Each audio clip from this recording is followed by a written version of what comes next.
ہمارے تعلقات ہونا ہے کسی یہودی کے ساتھ ہونے ہیں یا میں کہوں وہ ہندو حضرات کے ساتھ جو برہما کی مانتے ہیں اللہ کی کتاب، تو ایک فرقے کے مسلمان کا دوسرے فرقے کے مسلمان کے لیے بھی کم سے کم وہ بنیاد تو بننی چاہیے تعلقات کی.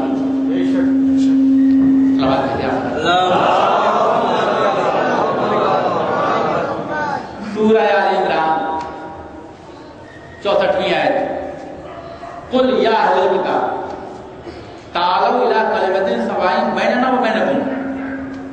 اے اہل کتاب، اسے کہہ دو کہ اے اہل کتاب آؤ اس کلمے کی طرف کہ جو ہمارے تمہارے درمیان میں مشترک ہے.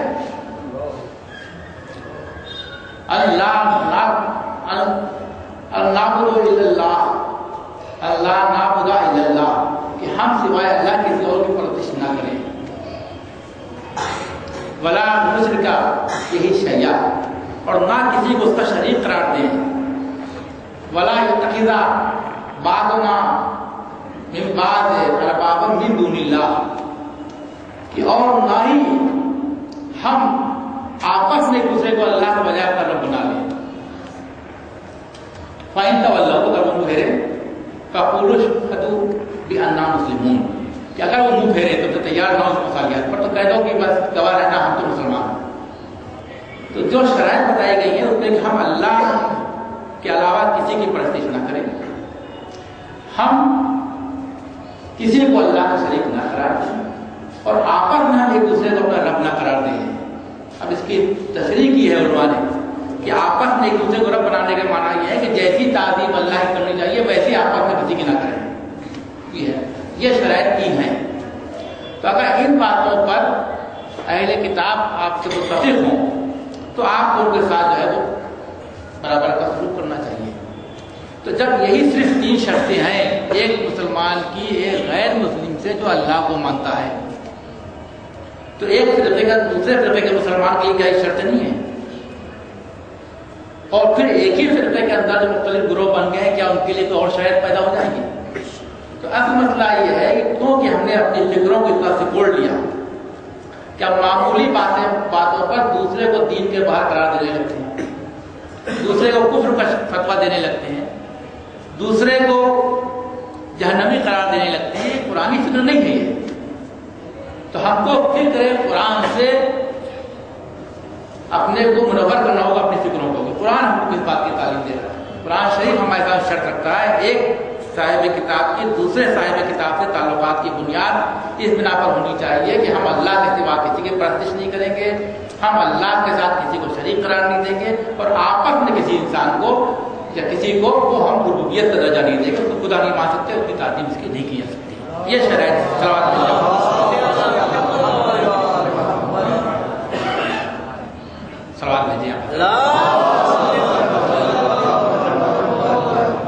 تو یہ فکر ہو گئی.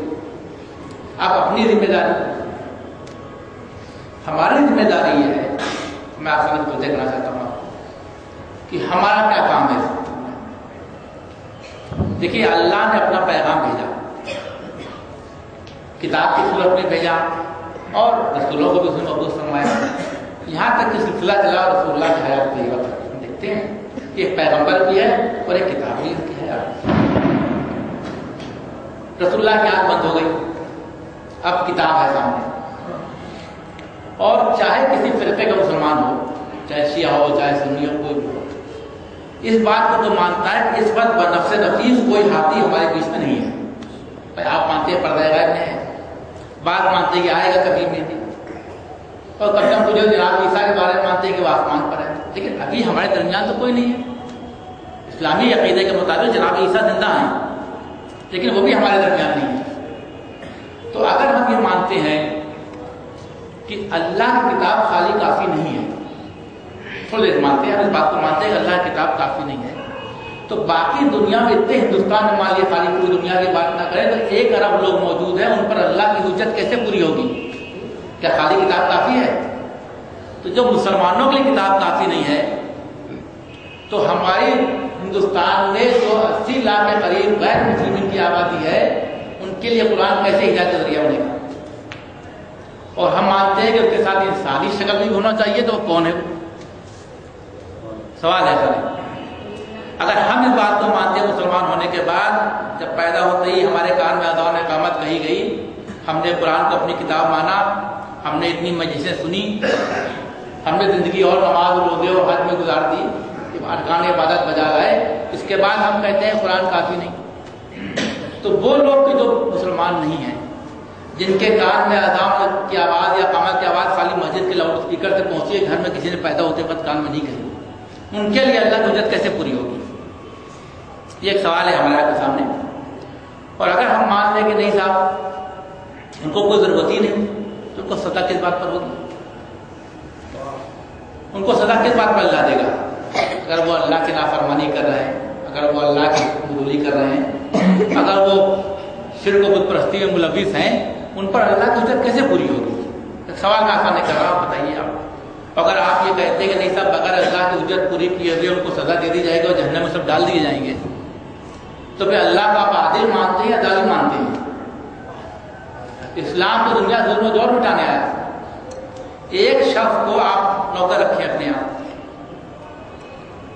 مثال دیتا ہوں سامنے میں، اور اس کو اپنا حکم بتائیں نہیں، کوئی حکم اس کو اپنا دیں یا کسی ایسی زبان میں دے کہ اس کو سمجھ نہیں سکتا، تو کیا آپ اس کو سزا دے سکتے ہیں؟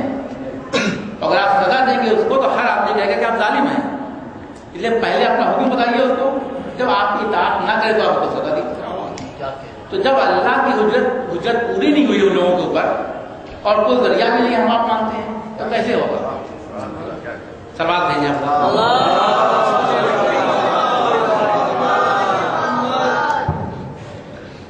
کیسے پورا ہوگا؟ ایسی زندگی یہ ہے کہ ایک ہم لوگ ان کے عادی ہو گئے ہیں بچپنے سے ایک ڈھرے کے اوپر دین کے، اور جس چیز پر ہم عمل پیرا ہے وہ ہم کو کسی نبی نے براہ راست نہیں بتایا ہے، اور ہم نے اپنی عقل و فکر کو استعمال نہیں کیا ہے، جو سنتے چلے آ رہے ہیں۔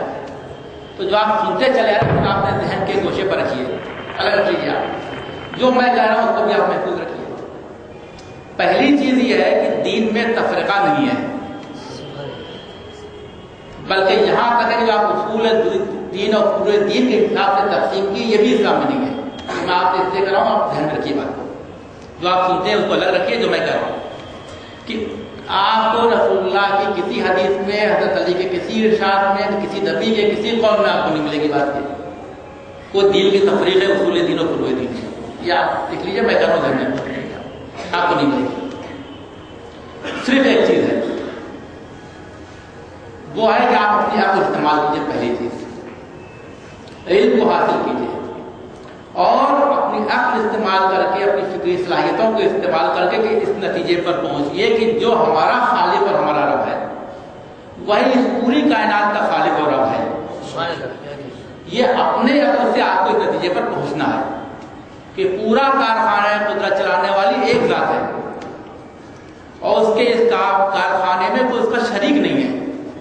یہ اگر آپ اس نتیجے تک پہنچیں گے تو اس کے بعد دوسری منزل آگے بڑھتی ہے، یعنی اپنی عقل و فکر کی صلاحیتوں کو استعمال کر کے۔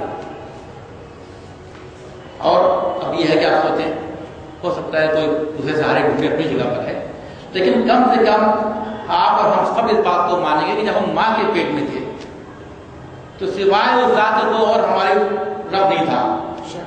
ماں کے پیٹ میں جب کو رزق فراہم ہوا اور جو ہماری نشو و نما ہوئی ہے رحم مادر میں، اس میں اور تو کوئی اللہ کا شریک نہیں تھا۔ قبر میں آپ مان لیجیے کہ پھولا آ جائیں گے جسے لوگوں کے عقیدے ہیں اس کے حساب سے ہر ملک کا آدمی، لیکن کم سے کم ماں کے پیٹ میں تو کوئی نہیں آیا تھا۔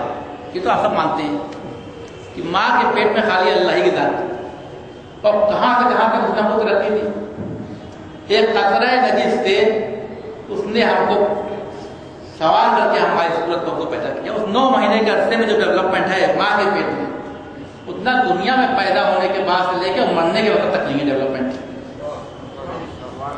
جو وجود کی مائکروسکوپ نہ دیکھا سکے وہ ایک قطرے کا بھی سوچیے کہ 1000 حصہ، اور اللہ اس کو ترقی دے کر کے جب بچہ پیدا ہوتا ہے، مان لیے 2.5 کلو کا ہے وہ، اور مان لیے ترقی پا کے دنیا کو سانس لینے کے بعد، کھانے پینے کے بعد، مرتے وقت تک مان لیے اس کا صرف